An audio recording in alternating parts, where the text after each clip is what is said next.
क्या as matter करती है आपकी डॉग्स की ट्रेनिंग के लिए? आज मैं अभिनव कृष्ण आपको बताने वाला हूं किस तरह एज एक पर्टिकुलर रोल प्ले करता है आपकी डॉग की ट्रेनिंग में। लोग आपको कुछ भी बोलते रहे, लेकिन आज आपको इस वीडियो में एक एक डिटेल मिलने वाली है। सो जल्दी से सब्सक्राइब करिए हमारे चैनल को और वीडियो पे बने रहिए। पपी की ट्रेनिंग डे 1 से स्टार्ट हो जाती है। जैसे ही पपी का प्लेसेंटा मदर फाड़ती है, वैसे ही पपी सबसे पहले अपने फर्स्ट ऑर्गन को यूज़ करता है, सेंस ऑर्गन को, दैट इज़ नोज़। और उसको कोई सपोर्ट नहीं मिलता, माँ मुंह से पकड़ के थन के पास लेके नहीं जाती पिलाने के लिए।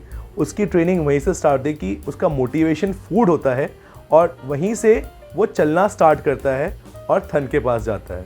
और जैसे ही बहुत सारे बच्चे आते हैं इस दुनिया में, तो उनके बीच में एक स्टेबिलिटी होना स्टार्ट होता है और एक हायरार्की फॉर्म होना स्टार्ट होता है। ये नेचर का तरीका है किस तरह एक पपी को ट्रेन करने का।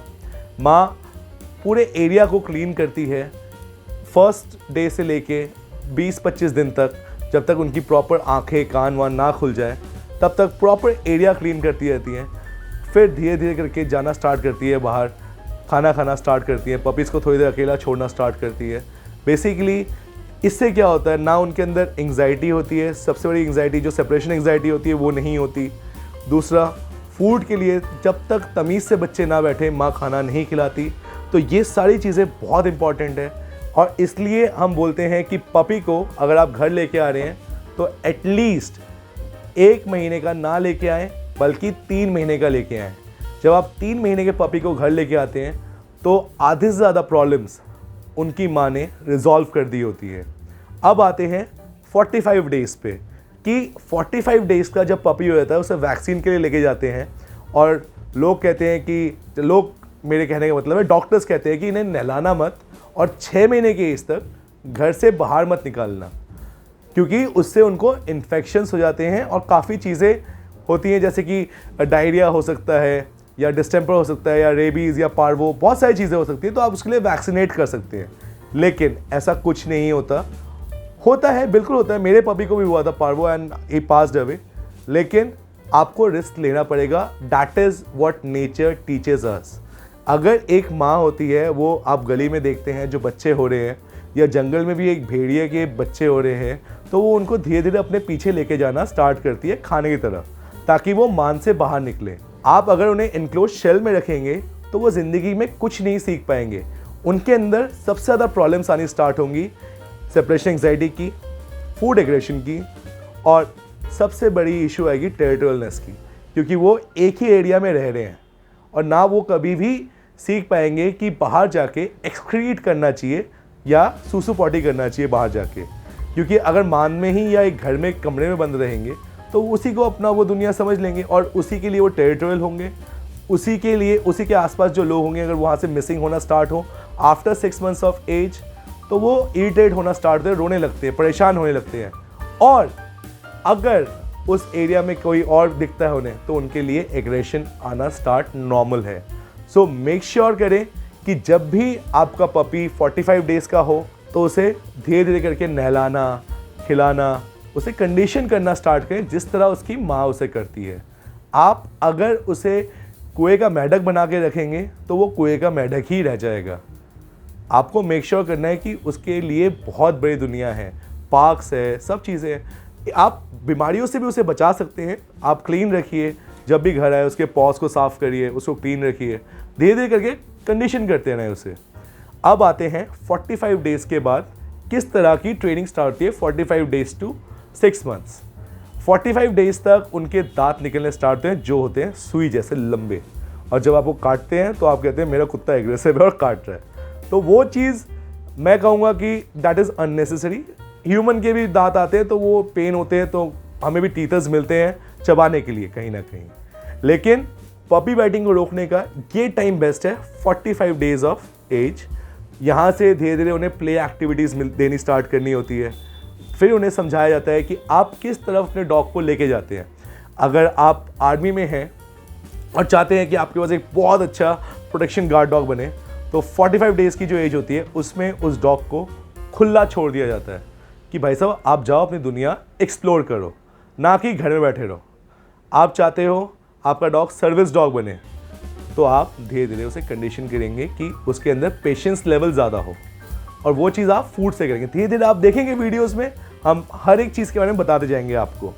अब आते हैं आगे कि ये 45 डेज से लेके 6 मंथ्स की ट्रेनिंग क्यों रिक्वायर्ड होती है।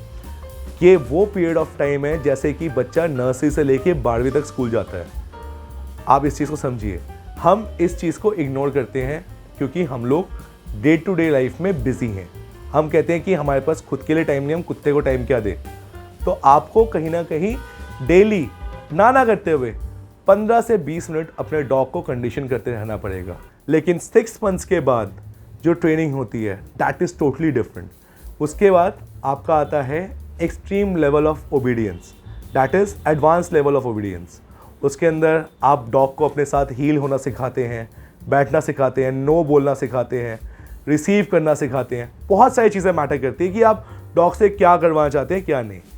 और चलिए मानते हैं कि आपका डॉग बहुत बिगड़ैल हो चुका है, आप उसे बिल्कुल टाइम नहीं दे पाए और सही टाइम रहते उसे सुधार नहीं पाए, और उसकी एज हो गई है 6 साल, 8 साल, 10 साल, राइट। लेकिन जो 6 साल से लेके 6 महीने से लेके 1.5 साल तक की जो एज होती है उसमें जो ट्रेनिंग होती है, जो एडवांस लेवल ऑफ ओबीडियंस मैं कह रहा हूँ, अगर आप दे नहीं पा रहे तो आपका डॉग बिगड़ैल बन जाएगा। क्योंकि that is basically the teenage years. जैसे हम टीनेजर्स होते हैं तो ऊटपटांग हरकतें करते रहते हैं, तो डॉग्स के अंदर हमारे से डबल एनर्जी होती है, वो और ऊटपटांग हरकतें करना स्टार्ट करते हैं। जैसे आपकी हम्पिंग्स हो गई और बहुत सारी चीज़ें हैं। लेकिन आप अगर संभाल नहीं पाते एंड वो एज लिमिट निकल जाती है और डॉग 6 साल, 5 साल, 8 साल, 10 साल का भी हो जाता है, और फिर भी aggression, humping, anxiety and other so many issues create, वो डॉग तब भी ट्रेन हो सकता है। सिर्फ और सिर्फ हमें एक चीज़ ध्यान रखना है कि हम अपने अंदर चेंजेस कैसे लेके आ रहे हैं। क्योंकि एक डॉग को ट्रेन करने के लिए सबसे पहले ओनर को ट्रेन होना बहुत ज़रूरी है। कुछ लोग हमें बोर्डिंग में डॉग्स दे देते हैं, कहते हैं कि यार ट्रेन कर दो, हमारे पास टाइम नहीं है। ठीक है भाई, हम ट्रेन कर देंगे, कोई मना नहीं करता। ई कॉलर्स लगा के, चोक कॉलर्स लगा के, सेमी चोक्स लगा के, या फिर स्किप नॉट्स लगा के हर कोई या प्रॉन्ग से ट्रेन कर सकता है अपने डॉग को। लेकिन उस ट्रेनिंग के दौरान अगर ओनर नहीं है तो वो डॉग किसकी बात मानेगा? ट्रेनर की मानेगा ना, ओनर की तो मानेगा नहीं।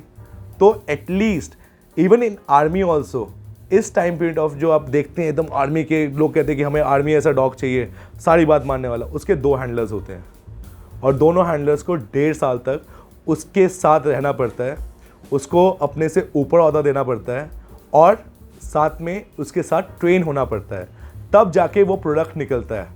और यहाँ पे आप अपनी ज़िंदगी में से 1.5 मिनट नहीं देना चाहते। 1.5 साल और 1.5 मिनट में बहुत ज़्यादा डिफरेंस नहीं होता। लोग कहते हैं कि बहुत बड़ा डिफरेंस है। अगर आप अपनी लाइफ में से डेली 1 मिनट भी अपने डॉग को देना स्टार्ट कर देना, कब वो 1.5 मिनट 1.5 साल में बदल जाएगा आपको पता नहीं चलेगा। टाइम तो देना स्टार्ट करो। एज मैटर करता है, लेकिन इतना भी नहीं कि आपका डॉग ट्रेन ना हो पाए।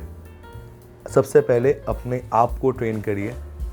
So this is dog daddy Abhinav Krishna signing out, और फॉलो अस। डेली आपके लिए ट्रेनिंग वीडियोस हम बना के भेज रहे हैं और आप देखिएगा जरूर। Bye bye.